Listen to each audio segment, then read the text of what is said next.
he was positively identified. Katong duha ka buhok na nadakpan, positively identified sa victim o sa mga witnesses.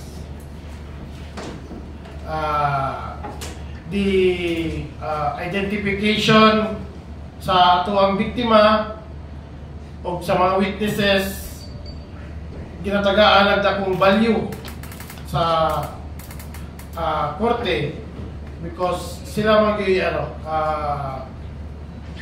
ang nakakita o ang nabiktima sa mga katong panghitabuan. Wala na yung na-recover na baril.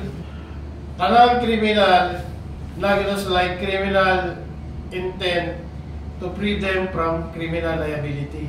Mangita ko na silang paraan na walay makuha sa ilahan na ebidensya with regards to that. With regards to the paraffin test, nakadak po sila o paraffin test kagahapon. Gidala na yun sa bakwag NPS sa police ang katong witness, itong duha ka witness sa pangitabo, nakauban nila ang tricycle driver. Pagkakita dito sa mga suspect, gitudlog yun nila, sir, mga ganyan ang nagpusin. Tapos sa ilahang picture, dito po ng investigador tayo sa provincial hospital. Tapos ipakita ang picture sa ato ang biktima.